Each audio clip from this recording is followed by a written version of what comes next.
Le 35e sommet des chefs d'État et des gouvernements de la SADC s'est clôturé mardi à Gaborone, au Botswana, sous le thème « Accélération de l'industrialisation des économies par le biais de la transformation des ressources naturelles et l'amélioration du capital humain ». Dans le communiqué final, le sommet de Gaborone a salué les efforts dans le sens de la paix et de la stabilité à Madagascar ainsi qu'en RDC. Les travaux du 35e sommet de chefs d'État et de gouvernement de la communauté de développement de l'Afrique australe s'inscrivaient dans la ligne de l'industrialisation tout en mettant un accent sur les ressources naturelles et l'amélioration des compétences locales. Dans le communiqué final, le sommet a noté la mise en œuvre de la stratégie et la feuille de route de l'industrialisation pour la période 2015-2063. Le volet sécuritaire a été également à l'ordre du jour. Et le sommet a salué les avancées sur le plan sécuritaire et politique en RDC, à Madagascar, ainsi qu'au Lesotho.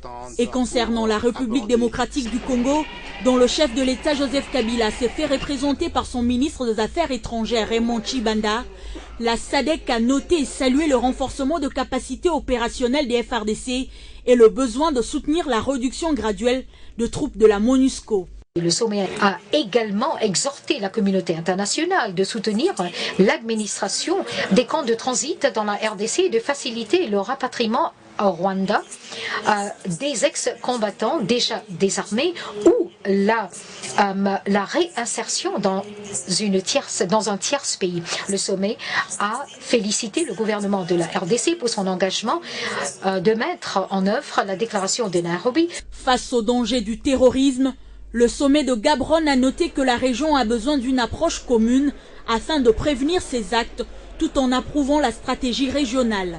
Le 36e sommet de chefs d'État et de gouvernement de la SADC se tiendra en août 2016 au Swaziland.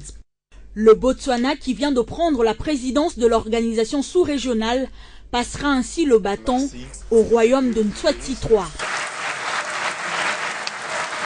Également dans l'actualité de ce mercredi, afin d'équilibrer la répartition des richesses par province, la loi proposée par le Parlement vient d'être renvoyée par la Cour constitutionnelle pour réexamen avant sa promulgation par le chef de l'État, une décision qui, selon certains observateurs, marquerait à la fois l'indépendance et la crédibilité de cette Cour. Le débat autour de cette loi a été houleux, aussi bien au niveau du Sénat qu'à l'Assemblée nationale. Elle avait été finalement adoptée dimanche 14 juin 2015. Cette loi a pour but de corriger le déséquilibre de développement entre les provinces et les entités territoriales décentralisées. La loi sur la Caisse nationale de péréquation a été prévue par la Constitution au regard du déséquilibre naturel des potentialités que regorge chacune des provinces. Pour assurer un développement harmonieux de toutes les provinces, il a paru nécessaire qu'il y ait un montant qui soit redistribué aux provinces défavorisées, dont le fonds pour le fonctionnement doit prévenir des 10% des recettes à caractère national. Contrairement à l'Assemblée nationale, qui avait confié la tutelle de cette caisse au ministère de la décentralisation, le Sénat l'a confié au gouvernement. Pour la Chambre haute, étant donné que la matière est transversale, la tutelle incombe au Premier ministre. Les amendements apportés par la Chambre haute du Parlement avaient essentiellement apporté à l'équilibre des budgets des provinces par une quotité qui viendrait de la Caisse nationale de péréquation financée par le pouvoir central dans son budget de développement. Après son adoption au Sénat, il y a seulement quelques mois, la Cour constitutionnelle qui vient en remplacement de la Cour suprême de justice la juge inconstitutionnelle spécialement en ses articles clés et ordonne qu'elle soit réexaminée. Une décision bien accueillie par certains observateurs et qui tombe au moment où d'autres mettent en cause l'indépendance de cette Cour. Et quelle est alors la portée de cette décision sur le fonctionnement du système judiciaire en RDC? On fait le point dans ce journal avec Jean-Marie Kassamba. Bienvenue. Merci. Alors, est-ce qu'à votre avis, cette décision de la Cour rejetant une loi du Sénat marque effectivement l'indépendance de cette Cour? Absolument, parce que l'arrivée de la Cour, à un moment donné, avait posé problème chez certains qui pensaient que c'est une cour qui pouvait être aux ordres. Ça démontre maintenant que c'est une cour qui s'affirme de plus en plus, une cour qui marque son indépendance, sa crédibilité, et toutes les décisions désormais qui sont prises par la cour doivent être respectées par tous. Parce que dans tous les autres pays du monde, lorsque la cour constitutionnelle édicte ou ordonne le réexamen d'une loi comme dans les cas d'espèce, il y a parfois des débats qui se tiennent dans cette matière. Donc, cette fois-ci, et le Parlement, c'est-à-dire l'Assemblée nationale et le Sénat en particulier, viennent d'être là, épinglés par la Cour pour montrer que les décisions, ou plutôt les lois qui émanent avant promulgation par les chefs de l'État, doivent être bien cadrées dans la constitution de notre pays. Donc la Cour s'affirme de plus en plus et c'est une très bonne chose pour l'avancée des institutions de notre pays. Alors la Cour l'a dit, quelques dispositions de cette loi revêtent un caractère anticonstitutionnel.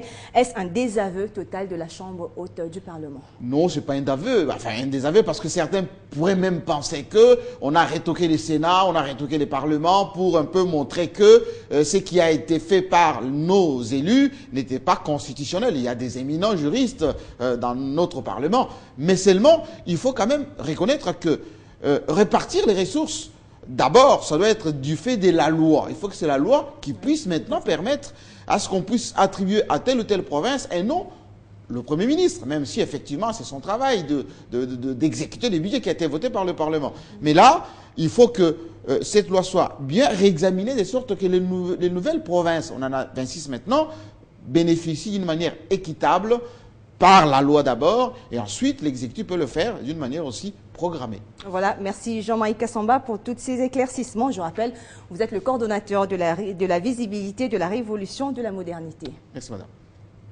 Le Premier ministre Augustin Matata Ponyo a inspecté les travaux de construction du bateau Mbegungu au Chanik Metal ce mercredi. Sur le lieu, 4 barges sont en construction, 3 pour passagers et 1 pour marchandises d'une capacité de 400 tonnes. Dans l'ensemble, les travaux ont atteint le niveau de finition, ce qui est un motif de satisfaction pour le Premier ministre qui tient à son inauguration d'ici le mois d'octobre. Nous sommes à Kinshasa, dans sa partie ouest, en pleine commune d'Engalima. Ici se trouvent les chantiers navals Chanimetal. On y voit échanger Kimbembe Mazunga et Justin Kalumba, respectivement directeur général de la SCTP et ministre des Transports. Leur présence en ces lieux se justifie. Voilà qu'arrive Matata Ponyo. L'homme au suivi systématique veut se rendre compte de l'évolution des travaux de construction du bateau Mbegungu. Voilà un qui est dans mon église. Débute alors l'inspection du navire. D'accord, oui. Il y a encore 4 barges en construction. Ça c'est neuf. C'est neuf. Il faut noter, monsieur le DG, ces barges, pour passagers, une fois construites, pourront contenir jusqu'à 420 personnes. On ne navigue pas dans les rivières de première, deuxième catégorie où le terrain d'eau est faible. Et Gungu peut aller jusque dans les rivières de deuxième catégorie. Et ça, c'est ce que la population attend. Les travaux qui s'effectuent ici sont presque finis. Et c'est en dépit des difficultés liées au paiement. Les assurances sont données, les échéances seront respectées. Le gouvernement, sous le leadership du chef de l'État, continue à exécuter les projets de rénovation des unités flottantes, de manière à ce que le programme lui-même, qui a commencé par Kokolo et qui se poursuit aujourd'hui avec Gungu, n'arrête pas, qui se poursuivent encore davantage par rapport à ce que nous avons qualifié il y a peu, le programme Esprit de vie sur l'eau. À ces jours, les ouvriers travaillent sur la superstructure, tandis que la coque est déjà finie.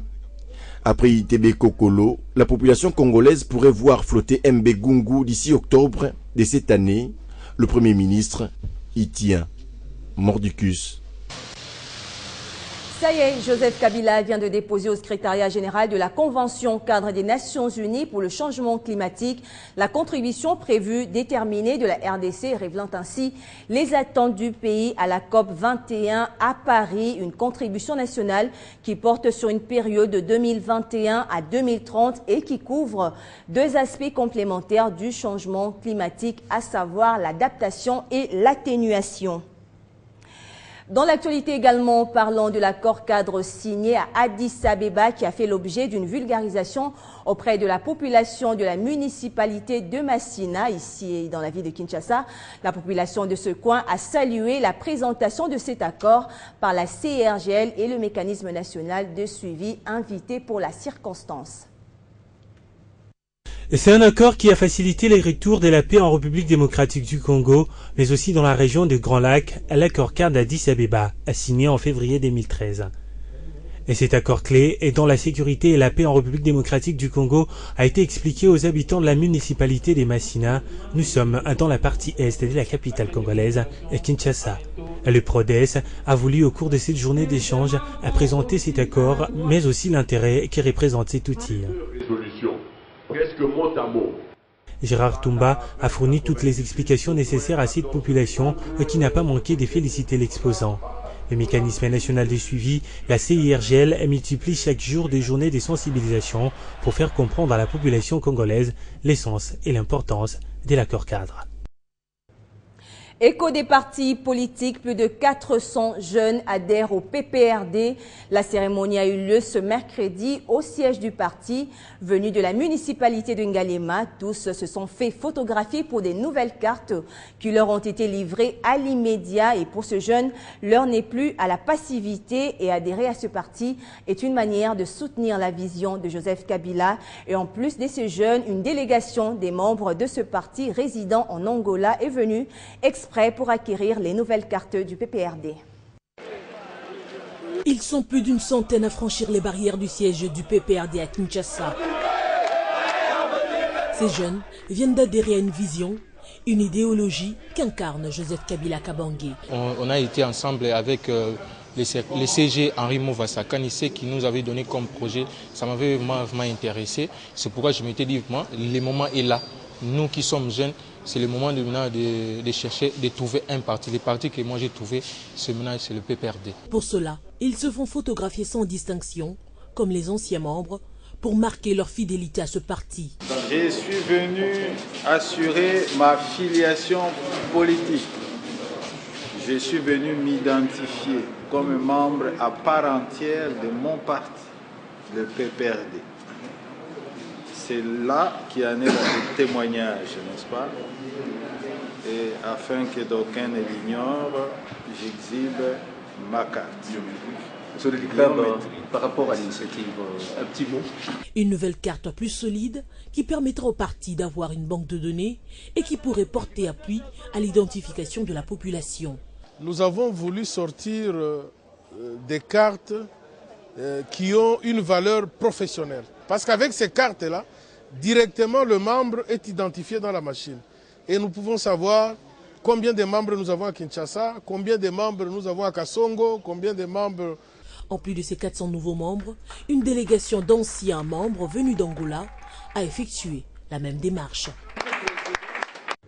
Ouvrons à présent notre page sportive, préparatif des Jeux africains. Les Léopards Taekwondo de la RDC, dames et messieurs, ont quitté Kinshasa ce mercredi à destination du pays des pharaons pour une mise au vert de plus ou moins 2 semaines.